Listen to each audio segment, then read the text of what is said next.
नमस्कार दोस्तों, कलयुग के चमत्कार संतों की वाणी में आप सबका स्वागत है। दोस्तों, आज की हमारी वीडियो है भाई दूज को लेकर, जो कि 14 नवंबर को दोपहर 2:33 से शुक्ल द्वितीया तिथि शुरू हो रही है और इसका समापन 15 नवंबर को दोपहर 1:45 पर होगा। उदय तिथि के हिसाब से भाई बहन का ये त्यौहार भाई दूज 15 नवंबर दिन बुधवार को मनाया जाएगा। भाई दूज तिलक का मुहूर्त जानेंगे। दोस्तों, ये 6:41 से लेकर सुबह के 9:21 तक रहेगा। भाई दूज पर भाई को तिलक करने के लिए राहु काल के समय को अशुभ माना जाता है। इस दिन राहु काल प्रातः 12:03 से लेकर 1:23 तक रहेगा। इस समय में भाई दूज यानी कि भाई को तिलक नहीं करना चाहिए। अब हम सुनेंगे भाई दूज से संबंधित पौराणिक कथा। शास्त्रों के अनुसार भाई दूज को यम द्वितीया भी कहते हैं।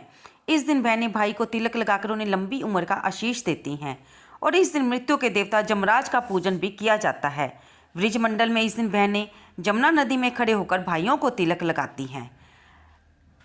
भाई दूज का पर्व कार्तिक शुक्ल द्वितीया को मनाया जाता है और ये पर्व 15 नवंबर बुधवार को मनाया जाएगा। भाई दूज को भ्रातृ द्वितीया भी कहते हैं। इस पर्व का प्रमुख लक्ष्य भाई तथा बहन के पावन संबंध व प्रेम भाव की स्थापना करना है। इस दिन बहनें बेड़ी का पूजन भी करती हैं और भाइयों को स्वस्थ तथा दीर्घायु होने की मंगल कामना करके तिलक लगाती हैं। इस दिन बहनें भाइयों को तेल मलकर गंगा जमुना में स्नान भी कराती हैं और यदि गंगा जमुना में नहीं नहाया जा सके तो भाई को बहन के घर नहाना चाहिए। यदि बहन अपने हाथ से भाई को भोजन कराए तो भाई की उम्र लंबी होती है और जीवन के कष्ट दूर होते हैं। इस दिन बहन ने अपने भाइयों को चावल अवश्य खिलाएं। इस दिन बहन के घर भोजन करने का विशेष महत्व है। हम इसके बारे में आगे कथा जानेंगे। बहन चचेरी अथवा ममेरी कोई भी हो सकती है। आप इस बात को सोच के उदास ना हो कि आपके अगर बहन नहीं है, आप सिर्फ भाई हैं, तो आपकी जो कज़न भी आपको तिलक लगा सकती है। और यदि फिर भी उस परिवार में चचेरी ममेरी बहन भी ना हो तो गाय और नदी का ध्यान करके अथवा उनके समीप बैठकर भोजन कर लेना भी शुभ माना जाता है। भाई दूज के दिन कही जाने वाली पूजा में बहनें भाई की हथेली पर चावल का घोल लगाती हैं। उसके ऊपर सिंदूर लगाकर कद्दू के फूल, पान, सुपारी, मुद्रा आदि हाथों पर रखकर धीरे धीरे पानी हाथों पर छोड़ते हुए मंत्र बोलती हैं।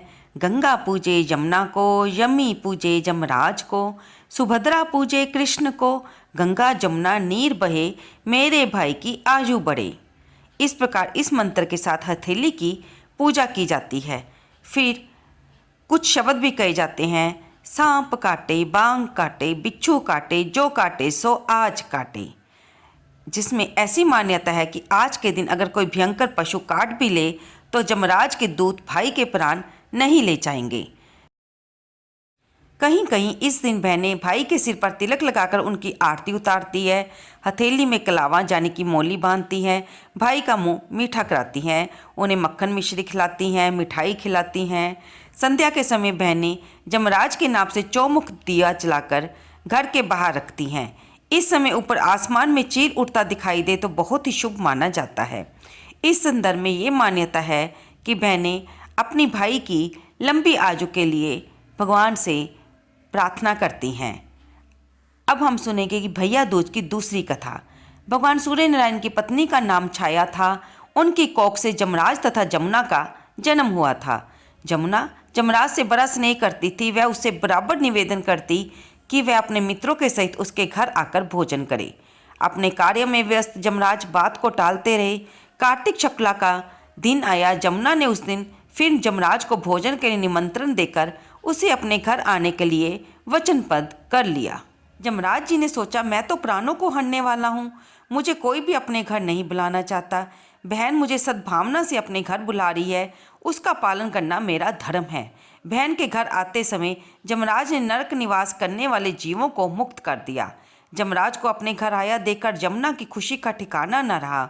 उसने स्नान कर पूजन करके भांति भांति के व्यंजन परोस कर भोजन करवाया।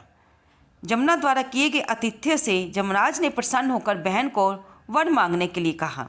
तब जमुना ने कहा कि भाई, आप प्रतिवर्ष इसी दिन मेरे घर आया करो। मेरी तरह जो बहन इस दिन अपने भाई को आदर सत्कार करके टीका करे, उसे तुम्हारा भय ना रहे। यमराज ने तथास्तु कहकर जमुना को अमूल्य वस्त्र भूषण देकर यमलोक की राह की। इसी दिन से ये पर्व की परंपरा बनी। ऐसी मान्यता है कि जो आतिथ्य स्वीकार करते हैं अर्थात इस दिन जो भाई अपनी बहन के घर जाकर भोजन करते हैं, उनसे तिलक लगवाते हैं, उन्हें यम का भय नहीं रहता। इसलिए भैया दूज को यमराज तथा यमुना का पूजन किया जाता है। तो दोस्तों, आपको ये जानकारी कैसी लगी? कृपया इसे लाइक करें, शेयर करें और कमेंट बॉक्स में जय विष्णु भगवान लिखना, जय माँ जमुना लिखना बिल्कुल ना भूलें। दोस्तों, ये हमारे जो त्यौहार होते हैं भाई बहन का प्यार बढ़ाने के लिए होते हैं।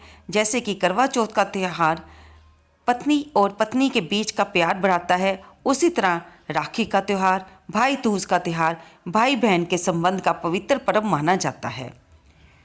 हम महालक्ष्मी का व्रत रखती हैं, जो कि हम संतान की लंबी आयु के लिए रखती हैं। इसीलिए मेरे कहने का सिर्फ यही अभिप्राय है कि हमारे हिंदू धर्म में, सनातन परंपरा में कोई भी व्रत निराधार नहीं है। हर व्रत के पीछे कोई ना कोई कथा है, कोई ना कोई परंपरा है और वो किसी न किसी रिश्ते से जुड़ी हुई है। अगर हम व्रत नहीं रख सकते, हम कोई रीति रिवाज को नहीं निभा सकते, तो भी हम अपने उस रिश्ते के लिए मंगल कामना करके भगवान से प्रार्थना तो कर सकते हैं। मानसिक रूप में तो हम दुआ कर सकते हैं ना। तो दोस्तों, आज की वीडियो यहीं पर समाप्त होती है। आप हमारी वीडियो को कहाँ से सुन रहे हैं, कृपया कमेंट बॉक्स में अवश्य लिखिए। धन्यवाद दोस्तों। अगर आपने अभी तक मेरे चैनल को सब्सक्राइब नहीं किया है तो बेल आइकन दबाकर इसे सब्सक्राइब कर लें, ताकि हर आने वाली नई वीडियो की नोटिफिकेशन आपको मिलती रहे। दोस्तों, आप वीडियो सुनते भी हो, देखते भी हो, लेकिन इसे लाइक करना भूल जाते हो। तो हमारी इतनी मेहनत पर एक लाइक तो बनता ही है ना दोस्तों।